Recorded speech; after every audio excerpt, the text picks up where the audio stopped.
Welcome back to our template tutorials, and we're here again at Springbrook Country Club, and today we're going to look at the Lion's Mouth, which is probably one of my favourite templates because it's got the most variety built in and it's highly strategic. So what encapsulates Lion's Mouth? Well, it's this little bunker, we're looking at the 7th here, right at the front of the green, that basically splits the green into a front right and a front left section, as well as the back pins, and you will often see those sections pinned. So what does that do and why is that important? What shot value are we recommending here? Well, the main thing is this is going to dictate where you play off the tee and have the pin position become all important. If the pin is on the right, you typically want to be on the right hand side so that you're not having to cross that bunker with your approach. If the pin's on the left, you want to be on the left hand side.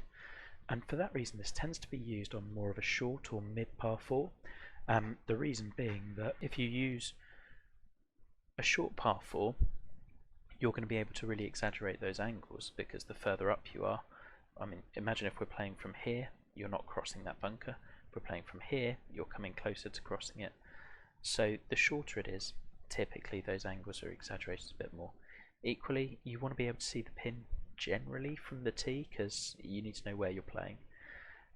However, there are some courses that do this on slightly longer holes. Some courses put different spins on this, and we'll look at those as well, including for some designers that you may not expect to see on this. I think it's a really interesting template. It will teach you loads about how to use angles and set them up perfectly because you have to get the angles of where this bunker is, and it'll also really encourage you to force people either to one side of the fairway or another and dictate preferential sides of fairways, which is a huge step in becoming more strategic with your golf designs. So the first hole that we're going to look at is probably my favourite Lion's Mouth interpretation, and that's the 12th at Charleston Hall, a short par 4 that's almost drivable, I think, if you get the right conditions. And as you can see straight away, the bunker really dictates everything that's going on here. You've got the two wings either side, and so far so straightforward. But if we leap back to the tee, you start seeing where this gets more interesting. You can try to drive the green, but if you miss, you're going to face a really tricky little splash shot from down that bunker. Same on this side, and you've got quite deep bunkers either side. That means you definitely don't want to be dead left or dead right. Then you look at the green sloping, and it compounds everything because it's really hard back to front where the pin is. So you probably want to be short and left on this side, but you've then got that tree line in play, and if you're under that, then, well, that's death. And the further right you go, the more you're taking on these bunkers and you're leaving a longer shot in. But if you go too far over here, well, then you're pitching across that bunker and it just sets up a very awkward tee shot. So, and then you start thinking, well, what if the pin's over here? Remember we said that the pin position is all important on this sort of a hole. Well, that flips the whole thing, because actually, do we now go for it a bit more, knowing that we don't have the big miss left in play as much? Possibly. You can now also, the layup here becomes actually a pretty good play because you'll have a dead wedge shot straight down line. Do you want to try to clear this bunker? I mean, with the 3-wood we probably can and leave a little flop shot. That should be okay. We then look at the back of the green and what he's done, and we've got a spine that can then feed balls either way, but also potentially block you off. So if the pin's back here and you're coming in from very much short right, basically he's created a short par 4 where going for it isn't necessarily the best play every single time. Even if you don't miss by much, it can still be pretty penal. And it's that sort of subtlety that makes me really love this hole. I'm going to try and go with a 3-wood for this one and see. There you go, you got the red fast, and suddenly I've got an awful shot coming in because just a little bit out of position and a little bit greedy, and you're paying the price for that one. So as mentioned at the start, this is a template that I love, and the reason being that it forces strategy and it's really clear from the off. And looking at Yarra, which I think is my most strategic course, and I use this on the very first hole. So if we look ahead, you can see immediately you've got that bunker biting into the front of the green, creating those two wings either side. And if we then leap back to the tee shot, well, from the tee you can see where the pin is. If it's left, you want to be left, which means you're looking at challenging this bunker on that side of the fairway as much as possible. If it's on the right, you've got these two bunkers. So how do you then go about making that a bit more interesting? Well, if we look at where those bunkers are, these ones downwind you can potentially carry them, but into the wind those become really tricky and you're playing more towards the middle. And the further left you are, let's imagine the pin is right, every little bit left you are, the more you're taking on that bunker with your second shot. With the one over here, actually, given that we're going downhill as well, if we were to hit the driver and go all the way down to here, well, we're facing potentially a nasty little pitch over those two bunkers. So you want to be trying to go as far left as possible. And this bunker you're never going to be able to clear, it's just a bit too far down. So you're watching the ball roll towards that, and the movement of the land can help you, but it is also guiding the ball ever so gently towards that bunker. So kind of middle left of the fairway is probably your play here. It's a bit of a better tee shot than last time, and middle is safe enough, but you'll see as this rolls out, because it's so firm and fast, even with it rolling out, well, we're facing a really tough second shot where we've got to play close to this bunker. Although it may not look it, but there is a little bit of leeway here.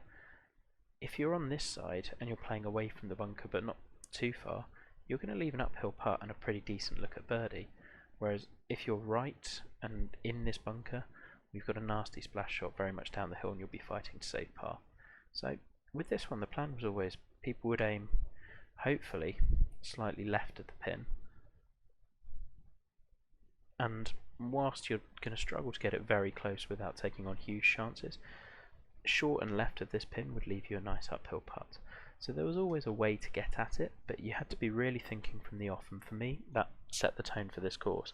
If you look at where the other pin positions could be, well, there's one down here, there's one at the back which is going to force you to try to take it on no matter what, unless you're really far right or really far left, and I think there was one back here as well.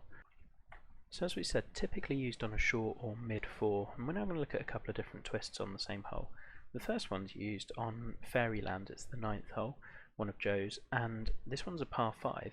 So first of all, if we look at the landing zone and where the green is, you've got a staggered landing zone where you've got bunkers that potentially you want to play just to the left of, but because of the camber you want to be just left of the bunkers, or you're going to roll off the fairway, or you're laying up shorts, and that's leaving a really tricky 3-wood in. If you do make this shot, then we'll skip ahead to the green, you've got one very small wing, and normally this green would be far too severe, we would say, but on a par 5, and this was designed for a major contest, that's going to really make you question whether you do want to go for it. And I think a par 5, a good reachable par 5 should make you question, rather than being an automatic like I'm going for it in 2 shots. Where I think this hole gets really, really clever is if you miss your tee shot and you're not in the fairway, or you decide you don't want to go for it, where do you lay up? Well, let's look at our options.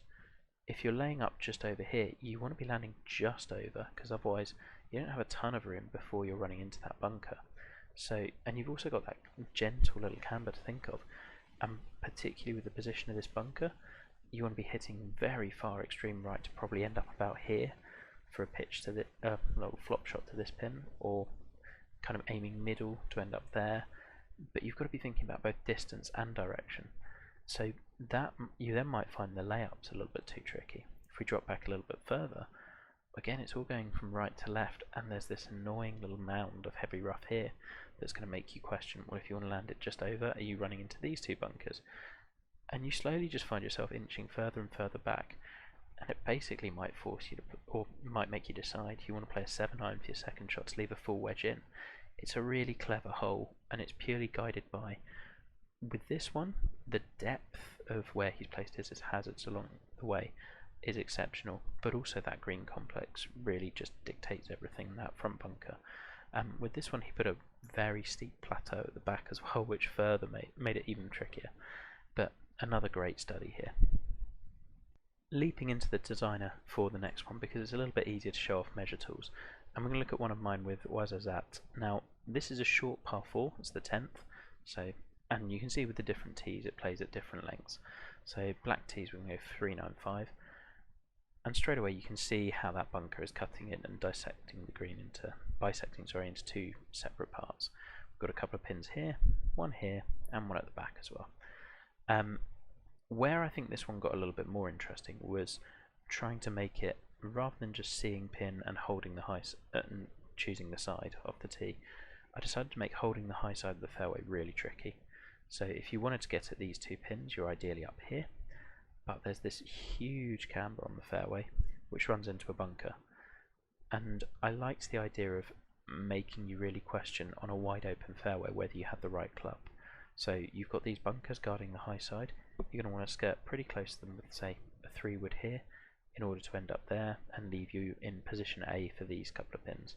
If you're a little bit too far this way, you're ending up down here and you're going dead over that bunker. And the fairway camber works really nicely for pushing people to places that they don't want to be, but while still leaving them a shot. So we're not immediately saying you've missed your spot, therefore you're in a bunker or heavy rough.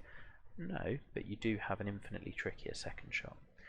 Conversely though, what this whole design is, this template is always great for, is you move the pin position and the hole completely changes. Suddenly, being up here is no-go. You want to be hitting kind of a partial driver as much as you can, rolling down the hill and stopping short of the bunker, which I thought was an interesting play, because we don't do that all too often.